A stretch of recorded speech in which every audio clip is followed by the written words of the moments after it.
If you want to save time and still get accurate results, then partner with 4 Pillars Research, proud sponsors of PI Perspectives. We specialize in uncovering insurance policies that can make or break your case. From identifying unknown policies to uncovering accurate policy information, we streamline the process so you can focus on your case. Partner with 4 Pillars Research and unlock the full potential of your investigations. Visit researchfpr.com to learn more. Looking for an insurance agent that puts you first? Every PI business is different. That's why OREP Insurance can shop multiple markets to ensure you get the best coverage to meet your unique business needs. OREP's model is business by the golden rule, and for over 20 years, they've built their business by putting their clients first. So come enjoy a fast online application and same-day certificates of insurance at OREP.org. OREP has coverage for armed investigators, executive protection, and even has a separate policy for security firms. The application takes less than 5 minutes, so visit OREP.org today. OREP.org. We're proud to announce a partnership with investigatorconference.com. This free site tracks all the live events in the industry. Want to plan out your travel schedule to see what events are happening in the next few months? Are you hosting an event? Send them an email to add the date. Visit the site today. That's investigator-conference.com. Investigator-conference.com. Welcome to the next episode of PI Perspectives. Today, Matt speaks with Pennsylvania PI Jeff Stein. Jeff comes from the world of retail loss prevention, and he wrote a book about it. It's called the Retail Investigators Playbook. Matt and Jeff talk about some old school stories and give some insight on how to do this type of work. You can learn how to add this vertical to your investigative services. So please welcome Jeff Stein and your host, New York PI Matt Spaier. And welcome everyone to the next episode of PI Perspective. This is Matt Spaier, your host. We were talking online before we started recording, or I guess offline. And my buddy Jeff Stein is here, and I've known Jeff for so long, and it's just it's criminal that I haven't had him on before. But we're here today, and we're going to talk about some really cool stuff. So Jeff Stein, I want to welcome you to the program. Thank you. I appreciate it, and glad to be here. Yeah. So I first met you probably through Intelnet when I joined and actually started going to the conferences. And, over the years, I've seen how you've been involved in that organization and really taken a more upfront approach to managing it and making sure it delivers to its members.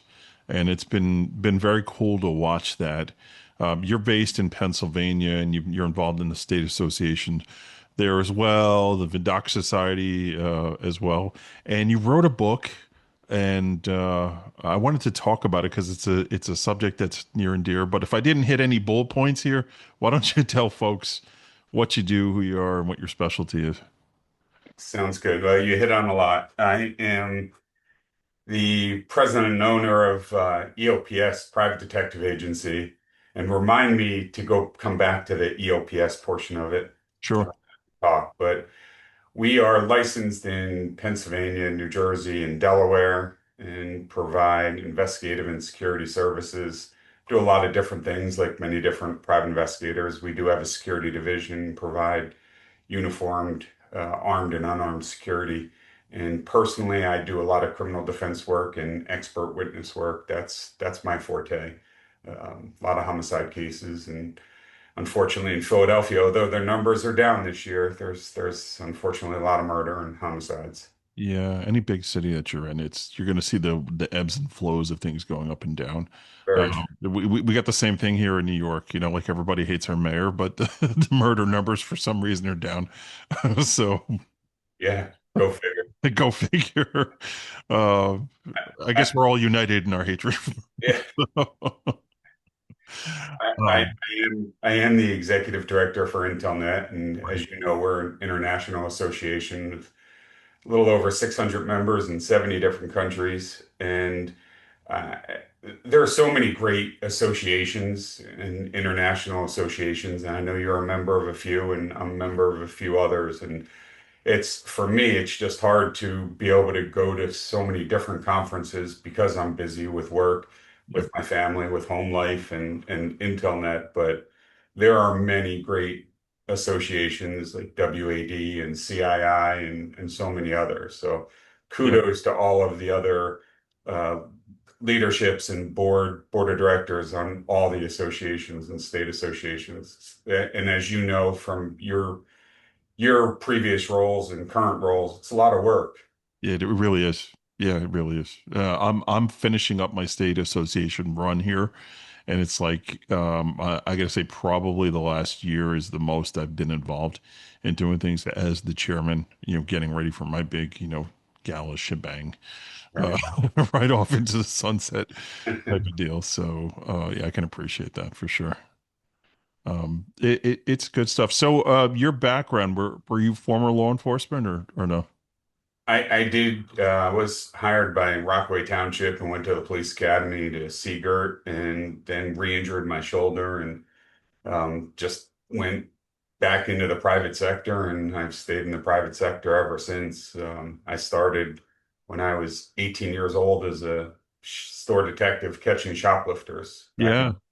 Yeah, so you like start naming off the names of those towns, and I'm originally Jersey kid, so like I'm familiar with it. I just started thinking about like the shore and the boardwalk Right. and store detectives, and you start thinking about people shoplifting going into these things. So y your book, Retail Investigators Playbook, is something I'd mentioned. It kind of resonated with me because I got my career started doing mystery shopping. I had no idea what it was. I took a job as a reference checker with a company that did background checks, and their field investigator that did all their mystery shopping like walked off the job my first day, and I got promoted like 2 hours into being a reference checker into being this quote unquote field investigator that did mystery shopping. So give me your take on it. How were you inspired to write the book and um, we really don't have guidance or playbooks on it. So let's talk about that a little bit. So I've written some chapters before in some books on the retail sector, and the first half of my career was in the retail side. As I mentioned, I started as a store detective and worked for several different companies during college, post college. I rose through the ranks. I was a district loss prevention manager, a regional manager, and then became a director of loss prevention for a few different companies. Right. Always working on the side for a private investigator from the time I was 18 or 19 years old. Um, and in fact, that the first person you may know him, he's a member of New Jersey, but Jeff Oster. Mhm. Jeff Oster was my first boss in the private investigation field when I was a teenager Okay. and a young adult in college, and now he'll call me, and we'll still talk and stay in touch, which is great. But Right. I really believe that a lot of private investigators who start off in loss prevention in that field really have that investigative ability and analysis because there's so much to it that people don't realize when you're Yeah. doing, mystery shopping and investigations and employee theft is the biggest challenge. But, Sure. even when I first started as a store detective catching shoplifters, there was no cameras. Yeah. So we had to do everything from the floor, and that was undercover. I mean, and when you think about in retail, most bigger department stores are all geared towards women. 70% of the store, they have misses and petites and cosmetics and jewelry and lingerie. Men Right. says men, right? Yeah. And you had to blend in, whether you were in lingerie or in juniors, and pretend you're shopping for somebody and Right. whatnot. So, Yeah. There's always a challenge to it, right? And there are different reasons why somebody would do mystery shopping, right? It's obvious the obvious reason, right? Loss prevention. You're trying to prevent whatever it is you're selling from walking off the floor right into someone's pocketbook or whatever. But a lot of the other stuff too is quality control or customer service. And like you are not only are you doing integrity, but you're also testing somebody on whether or not they are knowledgeable of the products and they're, basically, are they doing their job or not, right? So there's that second aspect to it. So it's not always from a, theft point of view. Sometimes it's customer service. We had a client that was a bar, and I loved it. We had a couple bars and restaurants, right? Second Avenue Deli was one of them, right? So we're getting sandwiches. We're going in and seeing how high they're stacking the pastrami, or just what that experience was like, and then setting up situations where, giving them the opportunity to not do the right thing and see what Mhm. happens. Yeah. We had in Long Island, New York, a very famous restaurant, the Miller Ridge Inn was another one of our clients, where we would go in, have dinner, and then you see what that experience was like, and then go sit by the bar, and again set up situations where there were integrity testing, and I was doing that as like a 20-something-year-old, and it was great for dating. You want Yeah. to go out on a date, right? Take them to Miller It's all Ridge paid Inn, for. have a nice dinner, drinks, at least 3 rounds, right? It's all paid for. Yep. So that was fun. I looked like a hero a So few I've been times. taking clients out, Right, for lunch when we're doing mystery shopping on the side at a restaurant. right, right. And I always thought it was cool because, like, so here I was, okay, I mentioned I started that job probably when I was about 23, 22, 23. And I was out in the field doing that for maybe about 2 years, 2 or 3 years before I came in house. But I was working with a woman who was 53 years old, and she was from Barbados, right? So you would never think that we'd be working together as a team. Right. We caught so many people stealing, because we would Yep. set up these scenarios at the register where, I would or she would give the opportunity for the employee to steal. Hmm. And then the person left behind watching was the one witnessing what was going down, and they would never think like this young white kid was working with this 50-something-year-old lady from Barbados. And I felt so bad for her because we would drive from location to location. We were probably doing about 7 or 8 stops a day, and I was really into like Metallica. I would make her listen to because I'm driving. And then I got into Elvis, and we were listening to Elvis. And Oh, then that's God bless her soul, she was so like patient with that stuff and like really cool. We developed a really good friendship, which was very cool too. And that kind of friendship, when you're setting up those situations, understanding who you're working with, right? sure. Your partner, knowing that as those situations create themselves, like you know how to react because you have that rapport with Yep. each other. So that was my experience. So tell me a little bit about yours. So I was young. I was 18. I was a freshman in college, and I was hired Haynes department store. I don't know if you remember Haynes, division of the May Company. They eventually converted to Lord and Taylor's, but I loved that store. I thought it was just a really good store. And my boss was out, he had back surgery. So HR, human resources, hired me, and he would have never hired me at that time. I was 18.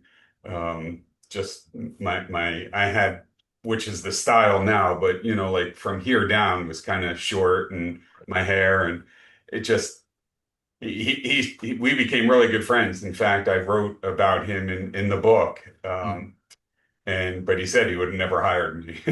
Right. Yeah. And he did. And we ended up having a really good relationship. I actually became the godfather to one of his children. Um, I had hired his older son who worked for me years later. Right. But we'd catch shoplifters, and I had a lot of interesting opportunities and stories. And being young, and like you said, you got to work well with your partners. And Kevin Smith was my partner that we worked a lot together, and we ended up becoming really close and went away to college together. But when you're working with somebody and you can just look at them and they know what you're thinking, just by your facial expression, your eye movement, your body language, makes things a lot better. And in the early part of my career as a store detective, I probably apprehended more people than a lot of police departments. And I'm not referring to obviously New York City or Philadelphia or any of the big departments, but some of your suburbs that There's Right. just nothing going on.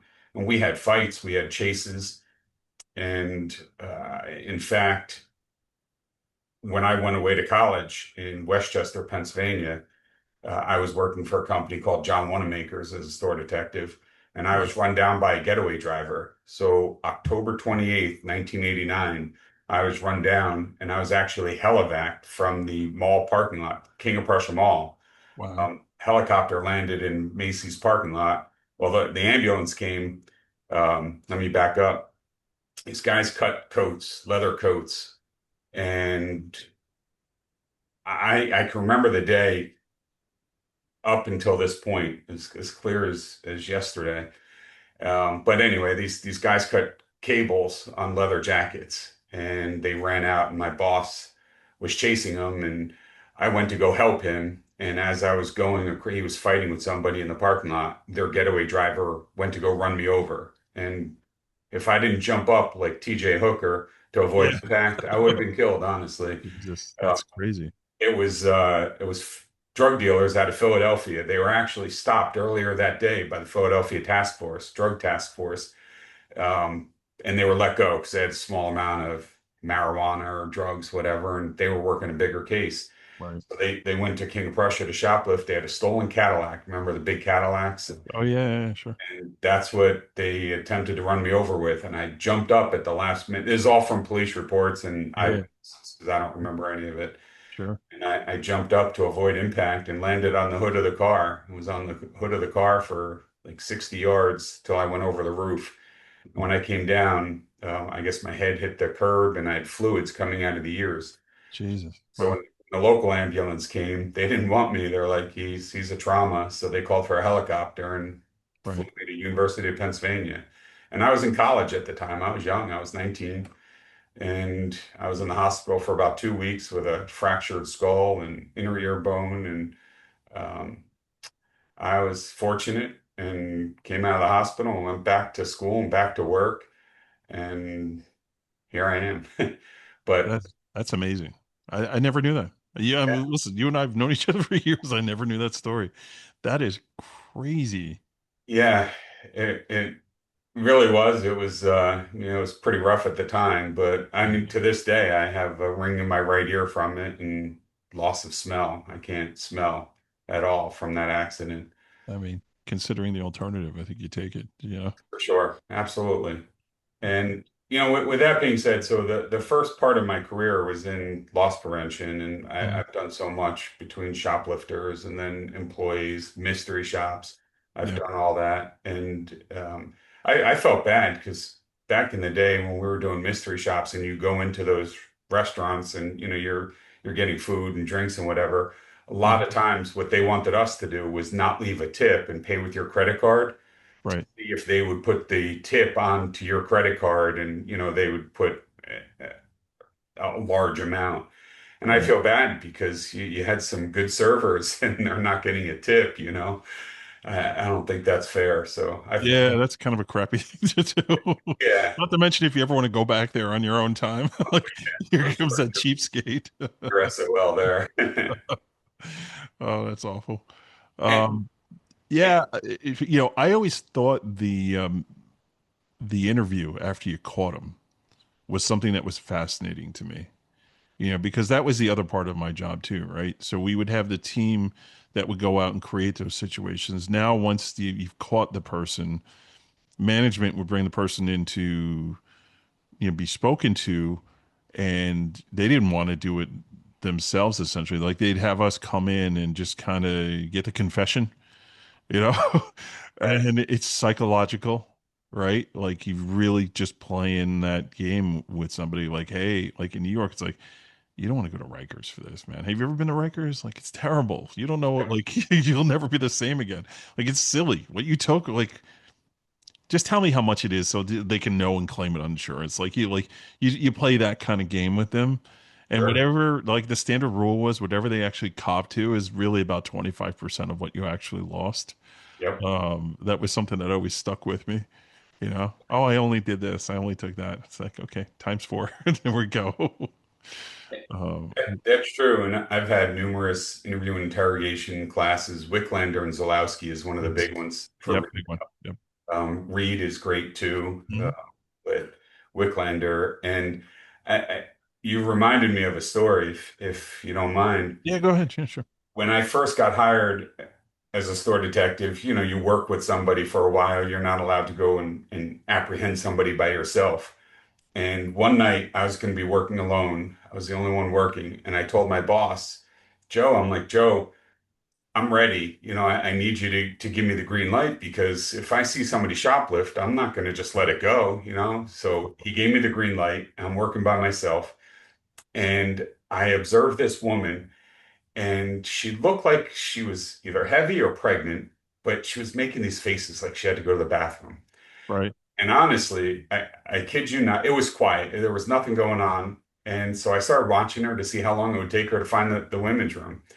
And I'm watching her, and she goes into cosmetics and she's spraying some perfume on herself, takes the perfume bottle, puts it under her arm, and walks right out the mall doors.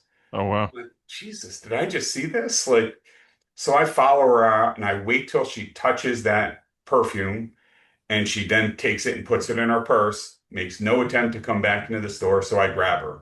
I Right. bring her back, and we get into the office, and she stands up and she unbuttons her pants. I'm like, whoa, what are you doing? Yeah. She was pregnant, and her jeans were really tight, and that's why she was making those faces. But she stole, Yeah. and she's denying it. And so I called my partner Kevin. I'm like, I step outside. I'm like, Kevin, I just got this. She's not admitting. Yeah, I'm nervous. I'm scared. I'm 18. Right. I Right. said, calm down. I'll be in 20 minutes. So I walked back in and I said to her, so is this your first time? And she said, no. And it was like a load was just lifted off my shoulders because Right. that was an admission. Right. And then I go through her stuff, and she had all these hotel keys. She was a prostitute, Oh, and wow. she shoplifted, called the cops. They came and took her. And long story short, a couple days later, I go into the office. I go to work, and Kevin's writing a report, and I'm looking over her shoulder. She called in a death threat on me. So my very first shoplifter that I caught by myself then called in a death threat saying she was going to kill me and whatnot. Wow. It's crazy. It's the Wild West. You But know, that I was was, the first. That was my first like interview by myself. And what you're saying is, it's not easy. It really takes yeah. time to build that Yeah. ability and skill set, and it's a talent. It really is. And you know what? It's building blocks too. Like I always Absolutely. tell people hey, how'd you get into investigation? So like I didn't have that law enforcement background. Like that job, mystery shopping, that was my first job out of college, Yeah. and that's how I learned how to do things. I just didn't go the law enforcement route. It wasn't an opportunity for me at the time when I graduated school. For whatever reasons there were for hiring processes and whatnot, it Yep. wasn't in the cards for me, right? So learning those techniques, you talked about the interview, the different styles of doing things. Like I went through all that and those classes and learned how to do all that stuff. And it's amazing that I didn't know at the time how I was building the blocks for my career.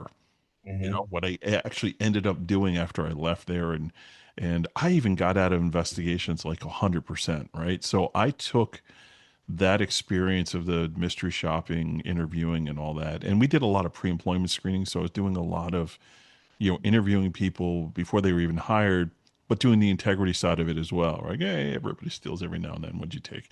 Like it's not a big deal, right? And then they cop to it, and I call and say, "Don't hire this guy. Like he's a terrible person," right? Um, but taking that and going into recruiting, I actually became a recruiter from doing that. I was a recruiter for 3 years Oh, wow. before I stopped doing that and got back into the investigative field. Um, but the building blocks of how to interview somebody, how to develop rapport, like those are the situations. That's the breeding ground, I think, for being a great detective and really like learning how to build rapport and develop intel. Yeah. Same experience, right? Yep. Very true. Absolutely. Yeah. And it's the stories are hilarious too. I mean, Yeah. I can only imagine, the other things you've seen. I remember I had one guy, like, he showed up to a job interview in like work overalls from like JFK Airport. He was a baggage handler, and he was applying for like a pretty significant. It may have been in the financial world or something, like a significant job. And I'm like, Right. who shows up to a job interview wearing overalls from the airport? Like, it was super strange. And then the guy ended up copping to like dealing drugs or whatever. So it was a good excuse not to hire him. Yeah. While we were doing that. But it's interesting. The stories are always hilarious. What I want to do is I want to take a break real quick and hit reset, and then when we come back, I want to talk about the book and some of the takeaways from it that people can expect that are maybe interested in learning a bit more about that side of the business, do's and don'ts, and things of that nature. So, everybody sit tight, and when we come back, we're gonna dive into the book a little bit. We'll be right back. Are you enjoying this episode? And are you concerned about the legislation that is affecting our industry? You can attend the next NCISS 50th Anniversary Conference in Nashville, Tennessee, from August 20th to the 22nd. Watch a live episode of PI Perspectives get filmed and be a part of the recording. Check out more at nciss.org. Check out the PI Institute of Education at piinstitute.com. Since 1989, Kelly Riddle has been teaching on subjects such as surveillance, nursing home investigations, insurance fraud, domestic investigations, hidden assets, and accident scene investigations. The PI Institute of Education is a featured learning partner in the investigatorstoolbox.com. So check out the free content on the site, then visit the Institute for more great savings on additional classes. Satellite Investigations has launched its new website full of great new content. Matt and his team have released some great informative blogs. Make sure you log in to LinkedIn and follow Satellite Investigations for the latest content. Over the past year, our industry has been the target of foreign governments and agencies that have attempted to recruit unsuspecting investigators to gather intelligence or immediate expatriates. PI Perspectives is teaming up with the Federal Bureau of Investigations to get the word out about this ongoing crisis. If you've been contacted by an individual or company that might seem suspicious, please contact the FBI at tips.fbi.gov. You can also contact the New York field office at 212-384-1000 to report suspicious activity in any state. The link is also in the show notes. Even if you completed a job and it still doesn't sit right with you, you can report this activity. The only way to stop this trend is to work together. So let's do it. And welcome back to PI Perspectives. This is Matt Spaier, your host. We're here with Jeff Stein. Jeff is talking about mystery shopping. He's written a book called Retail Investigators Playbook. Jeff, I want to welcome you back to the program. Thank you. Okay, so before we took a break, I had teased about talking a little bit about the book and just takeaways from it. So as you were putting this playbook together, what was your hope that the reader would take away from it? I think it's a great guide for private investigators, as well as loss prevention professionals and business owners themselves, especially the smaller mom and pop stores, the bodegos, and really can relate to a lot of different businesses. Doesn't necessarily have to be retail, but structured a little bit more towards retail. Sure. Having been in that for my first half of my career, from the time I was 18 for the next 20 years, you learn so much. And unfortunately, in the retail world, being in retail, you're a victim of mergers and acquisitions and Chapter 11s, and especially in this day and age, that climate is changing so much. Where I've worked for all the several of the big department stores, including Macy's. I was at Herald Square. It was my office. I was in their SIU, their Special Investigations Unit. I worked for the Disney stores. My office was on 42nd Street. So I have a sweet spot for New York City and a passion for New York, and I'm a big time Yankees fan. In fact, I'm going to the game Wednesday with my daughter. But with that being said, when after being a victim of so many different mergers and acquisitions and a private investigator that I used to work for part-time, even when I was a director of loss prevention, I did bounty hunting and private investigations on the side. And he really said, you need to shit or get off the pot. Sure. And I did. So I started my own company. And when I first started, the ELPS stood for Executive Loss Prevention Services. That's what it originally stood for. Right. And my goal was to specifically cater to the small retail businesses and the bodegos, the mom and pop shops who don't have a loss prevention department and have no idea what to do. Right. Yeah. No, you're right. But still have the same problem, right? They're being, Without a doubt, they have the same problem, but nobody there to help them and guide them. And so that's what I started, and my business has evolved over the years, and now it stands for Executive Legal and Professional Services. But the point of the book is really to give a playbook, an easy read for private investigators. There's so much opportunity for PIs to market themselves to these smaller retailers, to the mom and pop shops who don't, they know they have a problem. I mean, there could be a lot more money in their bank, but they don't know what to do, and they're gonna accuse people of things. They're going to open themselves up to litigation, to lawsuits, to all kinds of things. sure. In fact, I just did some work for a company. They have over 30,000 employees nationwide, Wow. and they had an employee who received a pretty threatening letter in her locker. And so they had me go in to interview all the employees to try to find out who wrote the letter and why. And I did, and was able to close that case. And not only that, the one person they wanted me to offer a severance package to, because HR didn't want to get involved. And they had me working with her because I George had Clooney, look at you. them. Yeah. He's up in the air. There he goes. But there's so many things that private investigators don't realize that they can market to these businesses, and Great. from use and that's what this playbook is about. And there's a lot of different chapters, but it includes background checks, as you mentioned. That was kind of the part of the start of your early career, but doing background checks for them, doing the integrity interviews, doing mystery shops, Yeah. guiding them and coaching them on burglary, what to do when there's a robbery, Yeah. and somebody comes in with a gun. What do you do?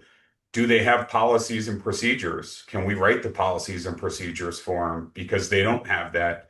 And as you know, a lot of states are you're responsible, trying to say this in layman's terms, but if there's an incident, something that happens in a store and they don't make changes, they can be held liable for it. And 100%. Yeah. and those changes can be very simple, between lighting and doors and locks and their windows, and a sight of view from the window to the cash register, Yeah. and policies and procedures. I mean, I've done a lot of expert witness work because of my background in Right. retail, on shoplifting incidents, premises security liability. Uh, Right. Again, there's a lot of different things that we can do, and including the employee terminations, especially in a hostile environment. Yeah. Just being there to be able to de-escalate situations. Yeah. I mean, there's definitely a vertical for that, for sure. Um, and things have changed over the years. I know a couple of years ago, you and I were at an event in New Jersey, and I had mentioned something about retail, and you're like, "Oh, you aware that New York just passed this new law requiring retailers to have a handbook and to have a panic button and to have all this and that." I'm like, "Okay, where's that? I need to know about that." And you shared that information with me, and I have a company that I work with, we partner up with, that does AI security cameras, right? So like their whole thing is, they're offering a solution to reduce the labor costs of that actual physical guard. But that was another vertical that we didn't consider or know about. That whereas we're talking to these retailers, oh, by the way, are you compliant with this law that just went into effect? And like they're like, what are you talking about? What law? It's like, okay, let me tell you what the law is, and let me now show you how we can fix it for you from a consulting point of view. Got to do this, you got to do that. Put the button in over here. Do you have enough cameras? You have all that stuff. So it creates another potential way that you can provide a service to a client, right? So it's amazing how that as technology is changing, as the laws are changing, the rights of the worker are changing, how you can lasso onto that and kind of eat off it as well as these changes are need to be done, right? Yeah. And that was amazing. I think what New York did was great. Yep. There's more states should follow. Yeah. It's to Yeah. protect the employee. I mean, it's about protecting the employee in a lot of ways. Yeah. It makes Yeah. business sense. Yeah. So now the latest in New York is the wages of the security guards. I don't know if you heard about that one. I did not fill that. Yeah, yeah. So Mario Doyle, who's a former president of Aldenese, he owns a security company in New York, and he had brought attention in New York City. There's a law that just passed with regards to the wage requirements for live security guards, right? And it like substantially increasing it. Come January, I mean, you're talking, what the companies were billing their rates for security guards are now they're going to have to figure in a substantial raise for these actual employees.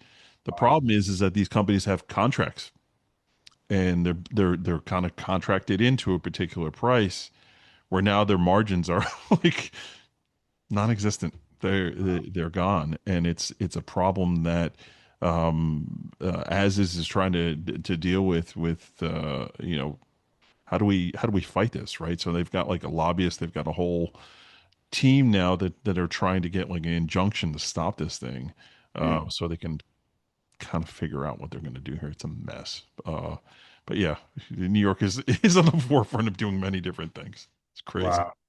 Yeah. Philly tried to do something. They enacted a new law too with security and where they wanted training, similar to what New Jersey had. Well, I say similar, but New Jersey, a lot of states have training. New Jersey has a SOAR program that security guards have to have um, 24 hours of training or 40 hours of training. And Philly tried to enact that themselves, not the entire state of Pennsylvania, just Philadelphia. Sure. And they were saying that it's the responsibility of the employer to pay for that training. Right. And there's a lot of turnover in the guard world, and Yeah. that becomes very expensive on the employer, and they had to do all this. And it was delayed. I wrote a long letter to the mayor and with a suggestion on how they should be doing it, but never heard back, of course. No surprise. Yep. But those situations really cause a financial burden to the employer, to the guard companies, which could put them out of business when they're done like that. Crazy. Absolutely crazy. So uh let's get back to the segue back to the For the to the book. shop and stuff. Yeah. So like what are some of the misconceptions that the investigator may not think about when it comes to this line of work? I think there's a lot that people don't realize how much that the employees are responsible for losses as Hmm. opposed to shoplifters and all the different ways that employees can steal from them. Yeah. Yeah. And I talk about that in the book, refund fraud and Hmm. check fraud and not just stealing from the register, but creating loopholes and ways to kind of cover their tracks. Yeah. And that it's very similar, regardless of it's a large chain like one of the national department stores or a Yeah. five-person boutique or a mom and pop bodega. It's very similar to how you investigate and what you need to investigate. It's the same all across the board. It's Yeah. just they don't have those abilities in the smaller stores that don't have their own departments. and how rarely that small retailers do anything proactive to do any kind of loss prevention training. And, it's just your simple things can really help, even not necessarily a huge financial investment, but just doing some simple training. I've had companies that have flown me to Florida and different places to do robbery training and shoplift training for all of their managers. So there's just the training aspect alone, there's opportunities there for private investigators. Yeah, that's a great point. Like figuring out all the different verticals, all the different ways that you can monetize these particular situations, and you can build the rate around the size of the business. Mhm. How much time you're actually spending. You can do follow-ups, right? Let's do the initial training, and then do a 3 month or a 6 month reanalysis. Okay, how's it working? And have they implemented the policies? Like there's a way to build a long-term relationship by just following essentially a game plan, I guess, the strategy to doing all that stuff. It's definitely there. 100%. And you can surely create audits. So you can go in and do a store visit audit or a compliance audit. And again, that becomes a quarterly visit. And Right. then you're their go-to person, just like for any of us who have clients, especially the attorneys. We want to do multiple things for them, Yeah. right? I want that repeat business for sure. Absolutely. And so there's, like you mentioned, so many different verticals that you can do on the businesses and retailers and gas stations. Yeah. Yeah, absolutely. That's another if you get in with Bolo, you're you're made. They pretty much own every gas station on the East Coast, it looks like these days. We Um, we we do some work for one of the a large regional gas company, yeah. and most gas stations are franchises, Yeah. and just like a lot of restaurants are franchises, and that opens up for more things that you can do. And for the Yeah. gas stations, for example, they're contractually they're obligated to be open and closed at certain times, right? So 6 in the morning till midnight. And what happens is they close at 10 o'clock because they don't have coverage or whatever. They may not show up till 7, Yeah. but the franchisee says, no, you need to be open from 6 to midnight. So we do surveillances in the morning and in the evenings to see when they're coming and going, when they're turning the pumps on. And in many states, you have to have somebody manning that station. They don't have to necessarily pump the gas, but they have to be manning it to have the pumps active. Right. And what a lot of them will do is they'll leave the pumps on. They go home, they go to sleep for the night, and the pumps are on. Nobody's there. So, that opens them up to federal laws. And Yeah. Where's that place again? so Oh, again, there's so many different opportunities. And when you think about retailers and retail in general, don't just lock into that clothing store, yeah. that expand that to even the gas stations. And they may sell, most gas stations nowadays have their own little convenience store and Yeah. They have to. right, restaurants. And even the restaurants have a lot of little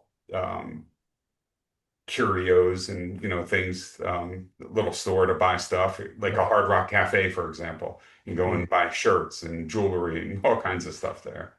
One of the biggest accounts that we had when I was doing this stuff was a auto parts store. Mhm. And Yeah, man, the stuff that would fly out the back door over there, like it was amazing. Like, and I'm talking about like a small theft turned into major crimes, yeah, where you just kind of stumbled into it. One of the other things the company I work with would do is they would have employees, right? So they would have people working at that particular location that were undercovers, right? So that's another vertical there, right? Having yep, a UC situation where they would just observe and report back. Oh, they're dealing drugs, they're stealing, stuff out the back door, like that kind of stuff. So that was another thing that we did over there that was pretty cool. Um, we're starting to bump against time here, but I wanted to ask about AI and technology and how that has changed the mystery shopping vertical. What have you seen, in all the time that you've done this, how it's either changed for the good or for the worse? It's changed a lot. And as I mentioned earlier, when I first started, there weren't even camera systems. And, Right. we had to do all floor walking and, be totally undercover. And then Mm, cameras came in, then you had a big camera room, and then you had, two people working in the camera room and joysticks. And then pan tilt zoom cameras came, and it just continues to advance. And then Sensormatic came in with the alarms that, go off at the doors. And obviously, there's all different ways to counter those.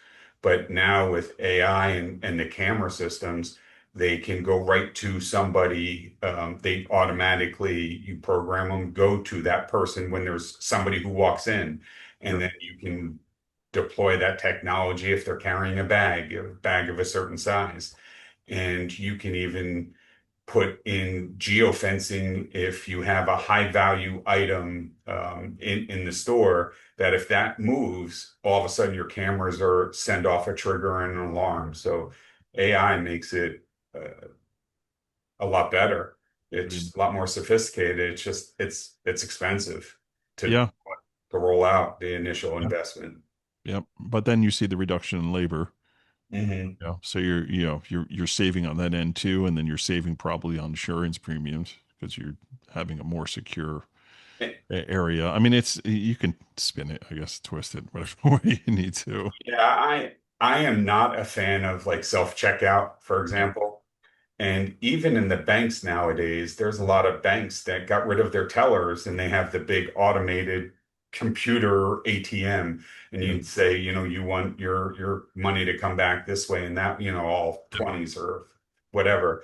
And I remember talking to a branch manager, and I said, I'm really disappointed. I don't like to go to these other branches because they don't have people. I Yeah.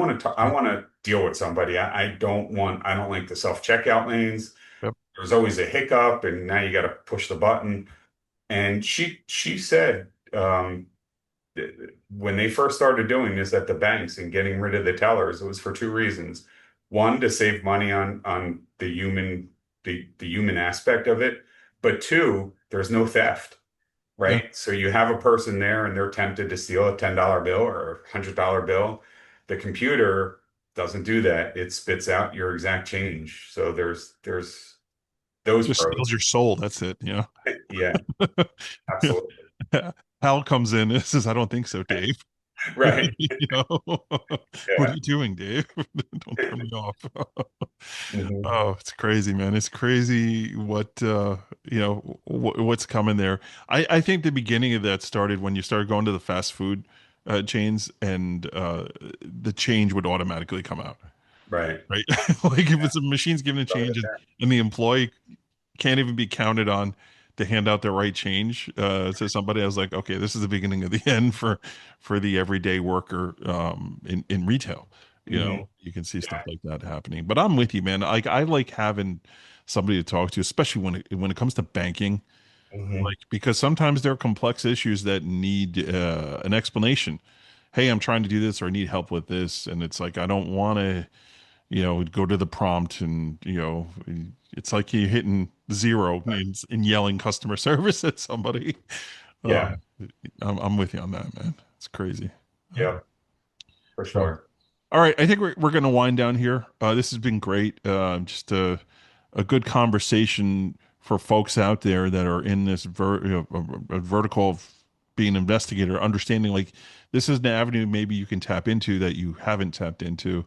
It doesn't always have to be lawyers and law firms. There is a hefty retail vertical if you attack it the right way, right? I guess that's the takeaway. No, for sure. That's 100%. There's opportunities, Yeah, and that's just another niche that several investigators don't think about. right, But everywhere you go, no matter where you are, there's a store, whether it's a hardware store, a gas station, even a right. restaurant. There's something.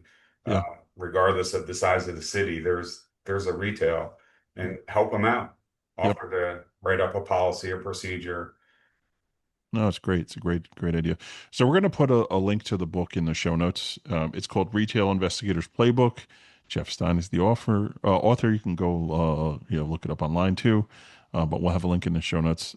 Jeff, thank you so much for coming on and helping me relive my youth. I'm not quite the 20-year-old I was, 20-something-year-old doing this, but it's always good to look back and have a chuckle of some of the experiences. So thank you for making yourself available, coming on and chatting. And thank you, everyone, for checking this out. We'll catch you guys on the next episode. Awesome. And thank you for having me. I appreciate it. Yeah, no worries. No worries. Take care, everyone. We'll catch you next time. Thanks for checking out today's show. Thanks to 4 Pillars and OREP for sponsoring us. Additional thanks to the PI Institute of Education for sponsoring our podcast as well. Also, don't forget about investigatorstoolbox.com, where you can type in Perspectives 50 to save $50 when you join. Please also follow Matt and Satellite Investigations on LinkedIn, and if you have a question or a comment about the show, email Matt at matthews@satellitepi.com. We'd like your feedback to bring you the best shows possible. And you can also follow Matt on LinkedIn, Instagram, and Facebook. Until next time, keep tuning in and stay safe out there.